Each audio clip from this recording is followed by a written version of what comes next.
at the narrow strip where the Gulf of Aden spills into the Red Sea. Tensions have been mounting. This region, vital for global shipping, is no stranger to troubling headlines. Piracy, political instability, and military operations dominate the news. But over the last decade, something different has been unfolding in this overlooked corner of East Africa. In the tiny but strategically vital nation of Djibouti, China has launched one of its most ambitious overseas construction projects. Like many of China's global ventures, this project was massive in scale. It began with dredging, millions of tons of sand scooped from the seabed to create new land. Over time, a sprawling, modern port complex began to take shape along Djibouti's coastline. For China, Djibouti isn't just another point on the map. It's a carefully chosen piece in a much larger geopolitical puzzle. But the benefits aren't one-sided. Djibouti gains critical infrastructure, and neighboring Ethiopia stands to win big too. So how did this come about? And why is Djibouti so important? Let's rewind a bit. Some countries are simply lucky in terms of geography. Djibouti is one of them. Its coastline sits at the gateway to the Red Sea, which flows into the Suez Canal, one of the most important trade routes in the world. Ships traveling between Europe and Asia must pass through this corridor, making Djibouti a natural pit stop. It's been that way for more than a century. In 1896, when Djibouti was a French colony, France established a port here to capitalize on the region's strategic location. But it wasn't just about France. Ethiopia, Djibouti's inland neighbor, has no coastline. That means no seaports and limited access to international trade. Ethiopia needed a maritime lifeline, and Djibouti became that connection. Over the decades, the port expanded to handle the growing demands of trade between Africa, Asia, and Europe. Between 1948 and 1957, deep-water berths were built, and the surrounding channels dredged to allow larger vessels to dock. Warehouses, fuel storage, electricity, fresh water supplies, and rail links soon followed. As ships grew in size and capacity, so did Djibouti's ambitions. In the mid-20th century, the port evolved into a hub for global maritime commerce, especially as traffic through the Red Sea intensified. By 2009, Djibouti added a state-of-the-art container terminal to keep pace with international trade. The terminal included a massive pier and a dredged harbor deep enough, 59 feet, to accommodate the world's largest container ships. With this new addition, the port's container handling capacity skyrocketed. The numbers speak for themselves. In 2008, just before the terminal was completed, the port handled about 350,000 TEUs, 20-foot containers. 1 year later, that number jumped to over 519,000. By 2016, it was approaching 1 million TEUs. Djibouti's importance to global shipping and to Ethiopia was becoming undeniable. Around the same time, China was rolling out its colossal Belt and Road Initiative (BRI), a global infrastructure campaign designed to connect China with major markets across Asia, Africa, and Europe. A key part of this initiative is the 21st Century Maritime Silk Road, which focuses on port development and sea trade. Unsurprisingly, Djibouti found itself right in the middle of China's plans. Why Djibouti? For one, 95% of Ethiopia's foreign trade already passes through Djibouti, and Ethiopia is one of China's largest trade partners in Africa. Add in the port's location on a major global shipping lane, and it was clear. Investing in Djibouti's maritime infrastructure made perfect sense. In 2014, China broke ground on what would become the largest port facility it had ever built in Africa, the Doralem Multipurpose Port, or DMP. Construction was led by two Chinese giants, China Civil Engineering Construction Corporation, (CEC), and the China Harbor and Channel Engineering Bureau Group. The site was chosen just west of Djibouti's main port and existing container terminal. Building on reclaimed land wasn't new for Djibouti, and the Chinese had extensive experience with such engineering challenges. The process began with heavy dredging to create the foundation. Trenches were dug into the seabed to mark the perimeter. Massive stones were placed, leveled, and reinforced. Then came the signature feat, a massive sea wall, precisely positioned and concreted into place. Inside this enclosed space, millions of cubic meters of fill material transformed water into solid land. The final result? A man-made port measuring 3,940 feet in length, spread across nearly 24 million square feet of reclaimed land. But the work wasn't finished yet. Initially, the port's depth wasn't sufficient for modern cargo ships, so the dredges returned. More sand was removed from the seabed, this time reaching a final depth of 50 feet, enough for vessels with deadweight capacities of up to 100,000 tons. That includes many Panamax-class ships, which are frequently used in international trade. To support operations, the DMP was equipped with 12 general cargo cranes and 4 container-specific cranes. While that may seem modest compared to megaports like Shanghai or Rotterdam, It's important to remember that the DMP was designed for versatility, not just volume. This isn't just a container terminal, it's a multi-purpose port in the truest sense. To earn that title, the DMP was outfitted with specialized handling facilities for all kinds of cargo. A grain bagging line capable of processing 300 tons per hour, a fertilizer line with the same capacity, an 85,000-ton grain storage facility, a 145,000-ton fertilizer storage unit, plus nearly 560,000 square feet of additional space for handling everything from bagged cargo to bulk grain. The DMP even includes infrastructure for processing land vehicles, with thousands of designated parking spaces for cars. Warehouses surround the facility, ready to store nearly any kind of shipment passing through Djibouti. That was only Phase 1, completed in 2017. It came with a hefty price tag, $300 million. But Phase 2 is even more ambitious. The expansion will stretch the pier to 13,550 feet, nearly 4 times its current length. This will double the number of available docks and cost an additional $290 million, bringing the total project cost to nearly $600 million. And the expansion isn't stopping at shipping containers and grain. Right next to the DMP lies Djibouti's oil terminal, which holds a staggering 98 million gallons of petroleum products. Future upgrades will increase that capacity by another 26 million gallons, turning Djibouti into a major energy hub for East Africa. In 2021, the DMP added yet another function, livestock handling. Ethiopia and Djibouti jointly built a brand new terminal specifically for live animals, capable of processing up to 2.5 million per year. That breaks down to around 1,000 camels, 500 cattle, and over 4,000 goats or sheep per day. The terminal includes quarantine areas, rest stations, and full veterinary facilities to meet international export standards. This was a logical move. Ethiopia is home to one of Africa's largest livestock populations, over 60 million cattle, 30 million sheep, 30 million goats, and 1.4 million camels. Not all of these animals are needed for domestic use. With the new terminal, surplus livestock can be exported efficiently, providing a major economic boost for both countries. From Ethiopia's perspective, the DMP has been a game changer. The port has an annual capacity of 8 million tons of cargo and can handle 220,000 TEUs in containers. That means Ethiopia can diversify its trade beyond just container goods, something that had been difficult before. The old port, built in the 19th century, had simply run out of room. Even with upgrades, it couldn't handle the volume of modern trade. Cargo delays were common, with goods often sitting idle for weeks. The 2009 container terminal helped, but congestion remained a problem until the DMP arrived with its modern infrastructure. The DMP significantly eased the burden on older port facilities. It processes 90 unloading units per hour and can move 31 containers per hour, ensuring faster turnaround times and better flow of goods. So what's the big picture? Djibouti is no longer just a refueling stop on the Red Sea. It's becoming a major logistics and trade hub for East Africa and a central pillar in China's global infrastructure strategy. The DMP has transformed what was once a small, overburdened port system into a high-capacity, multifunctional maritime gateway. China gains a foothold near one of the world's busiest shipping lanes. Djibouti gets world-class infrastructure. Ethiopia secures a reliable route to global markets. It's a rare case where geopolitics, engineering, and economics come together to create a win-win-win situation. And as Phase 2 moves forward, Djibouti's transformation is far from over.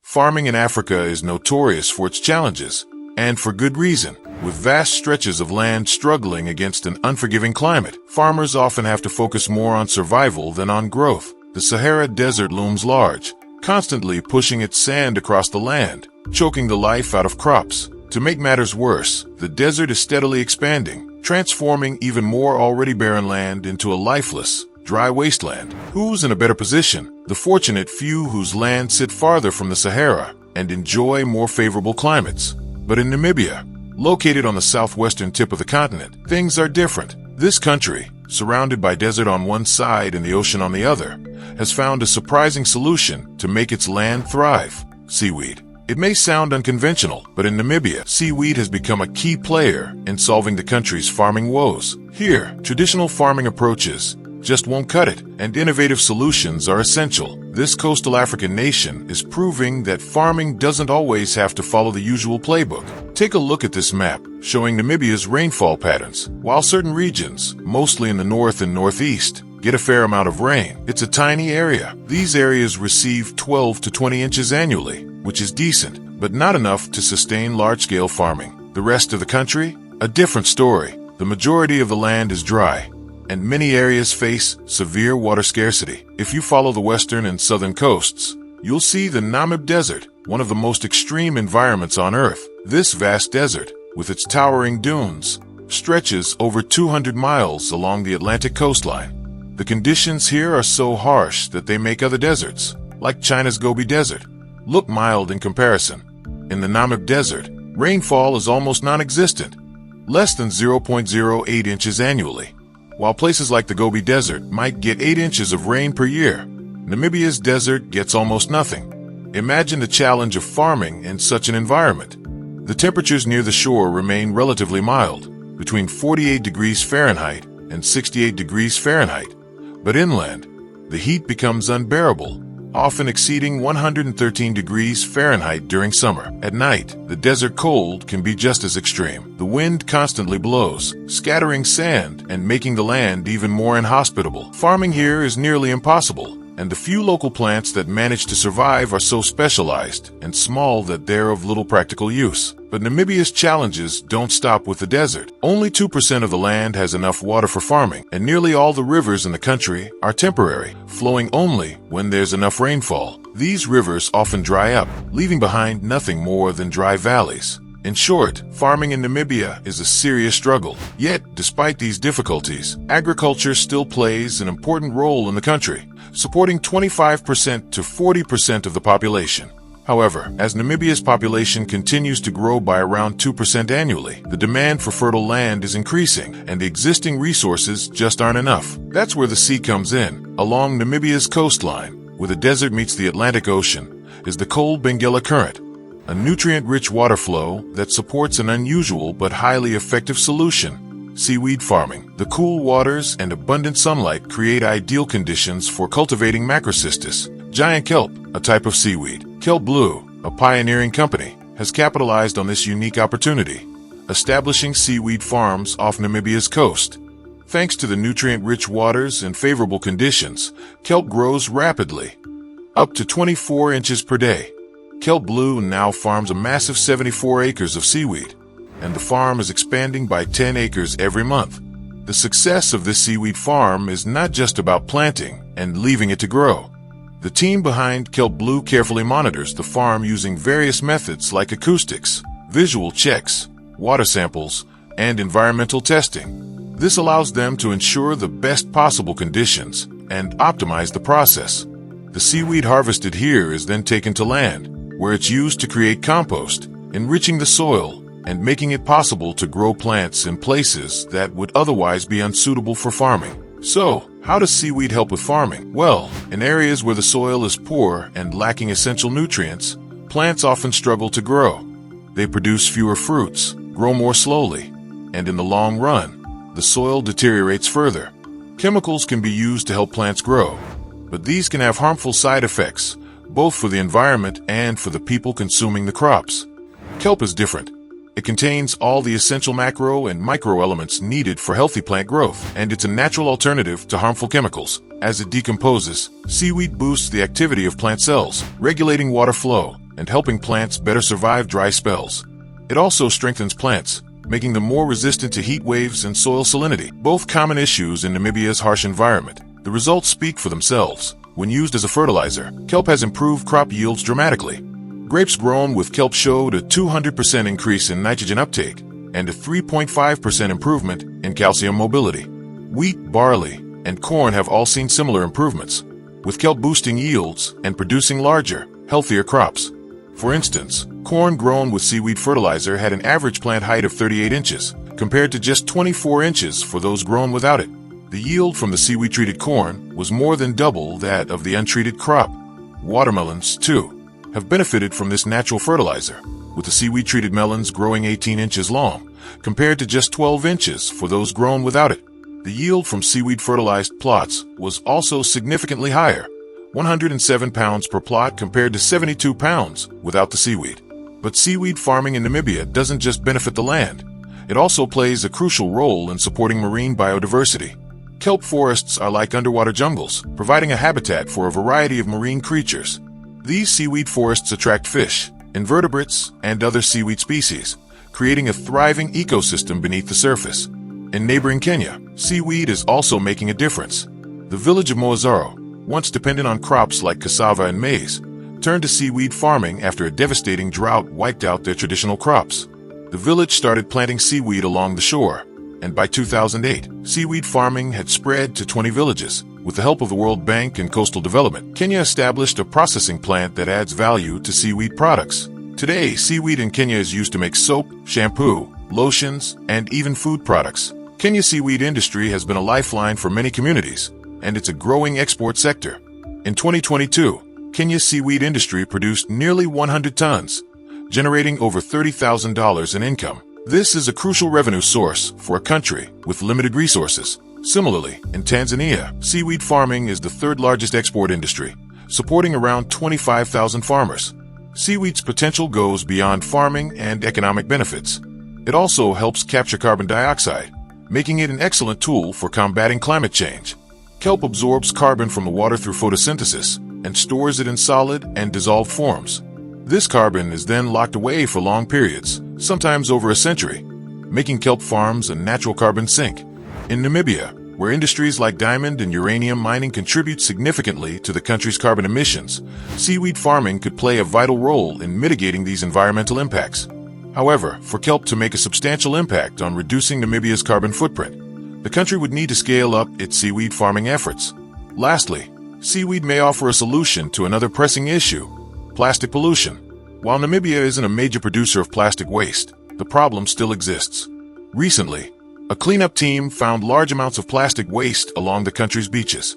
In response, Namibia has banned single-use plastic bottles by 2025 and has already outlawed plastic straws. However, plastic pollution remains a growing concern. Seaweed could help solve this issue too. In Australia, researchers have developed an eco-friendly coating material made from seaweed, which could replace plastic in fast food packaging. This is just one example of how seaweed can be used to combat plastic waste. As Namibia explores the potential of seaweed farming, it might also consider using this versatile resource to help reduce its plastic pollution and protect its coastal environment.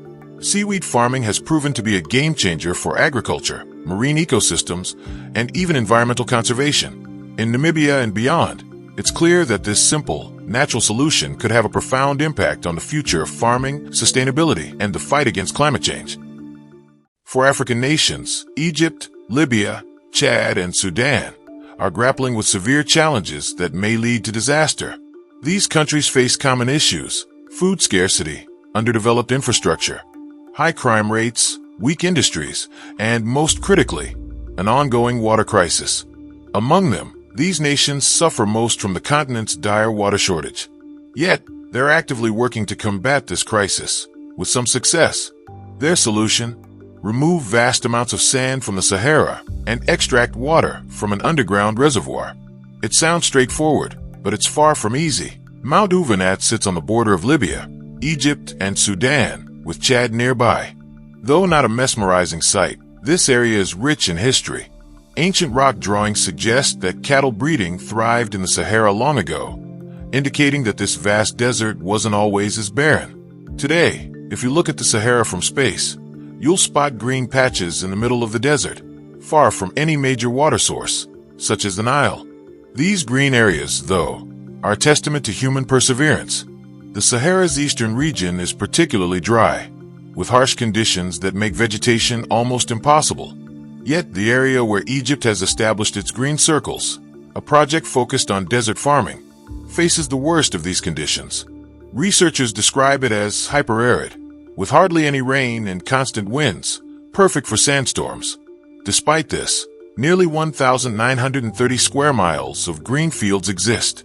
So how is this possible? It's the result of center pivot irrigation, where circular systems rotate around a central point, spraying water to nurture crops. This technique has allowed Egypt to grow crops like wheat, which the country desperately needs. In 2014, 40,000 tons of wheat were produced using this method.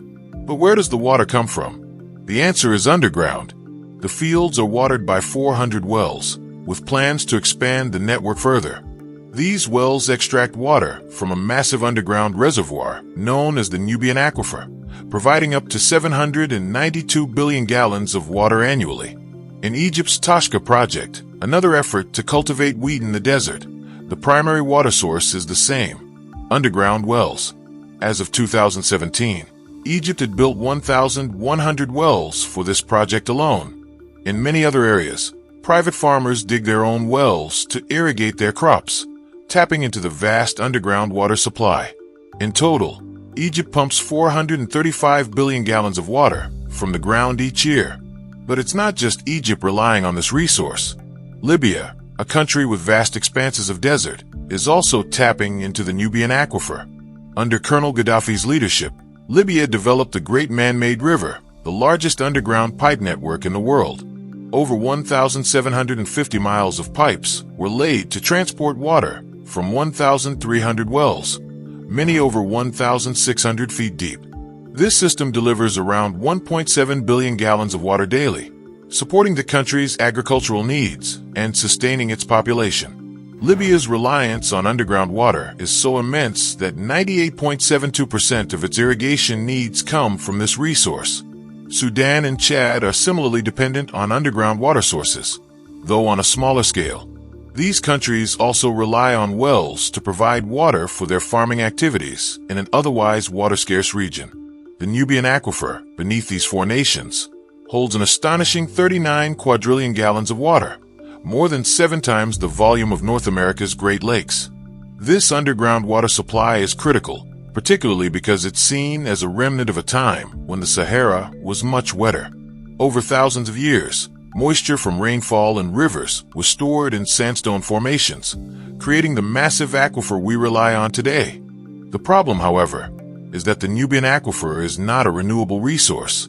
It's sealed by layers of shale and clay, which prevent rainwater from replenishing it. With no natural means of replenishment, extracting water from this aquifer is unsustainable in the long term. If the aquifer continues to be drained without any new water entering, it will eventually run dry, leading to a crisis for the countries relying on it. Libya, for example, pumps nearly 634 billion gallons of water annually. If this extraction continues unchecked, the Nubian aquifer could be depleted within decades. Egypt, too, is expanding its agricultural and industrial sectors, drawing more water from the aquifer to support projects like the world's largest sugar plant, which requires massive amounts of groundwater for irrigation. As the water demand increases, countries like Sudan and Chad are also accelerating their use of the Nubian aquifer, further depleting the resource. Sudan, in particular, is experiencing rapid population growth and an increasing need for water. By 2024, the country's groundwater supply is expected to be further strained. Chad's experience offers a cautionary tale. Lake Chad, once a massive body of water the size of Lake Erie, has been shrinking since the 1970s due to over-extraction of water. By 2003, the lake had already lost much of its water, and by 2024, the situation had only worsened. The lake's diminished size has led to agricultural collapse and a humanitarian crisis, with millions of people depending on aid. To address the critical water shortages, some experts have suggested an ambitious and controversial solution: diverting water from the Congo River to refuel Lake Chad through a 1,500-mile-long artificial canal. While this proposal offers hope for replenishing the lake and supporting the livelihoods of millions who depend on it, it poses significant environmental and logistical challenges. Diverting water on such a massive scale could potentially destabilize the delicate ecosystem of the Congo River Basin and affect communities that rely on its resources. Additionally, the amount of water extracted would place enormous pressure on the Nubian aquifer, making an already dire situation even worse. An alternative approach is to tap directly into the Nubian aquifer itself, but this too has its drawbacks. Over-extraction of water from this vast underground reservoir would continue to exacerbate the depletion of its resources, leading to long-term environmental consequences for the region. Furthermore, extracting water from deep underground is a costly and energy-intensive process, and without proper regulation, it could spiral out of control, leading to a situation where the aquifer could take centuries to replenish, if it even does. Recognizing the urgency of these issues, the countries that rely on the Nubian aquifer, Libya, Egypt, Chad, and Sudan, took a critical step in 2013 by signing an agreement to manage the aquifer jointly. The agreement focuses on ensuring that water extraction is regulated and that measures are taken to optimize usage. While it does not enforce strict reductions in consumption, the accord encourages more sustainable practices. Egypt, for instance, has launched an ambitious 20-year plan to modernize its irrigation infrastructure, focusing on upgrading irrigation canals, improving efficiency, and building desalination plants. Meanwhile, Sudan is working to improve water security for its population, focusing on providing basic access to clean water, while also exploring sustainable groundwater management practices. These actions are vital to buying time, but they won't resolve the underlying issue unless more substantial changes are made. These efforts are important, but they may only buy time before a true water crisis hits.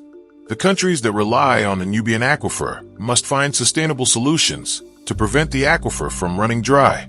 Otherwise, the consequences for agriculture, drinking water, and the overall stability of the region could be catastrophic. The future of the Sahara's underground water is uncertain, but one thing is clear: the clock is ticking.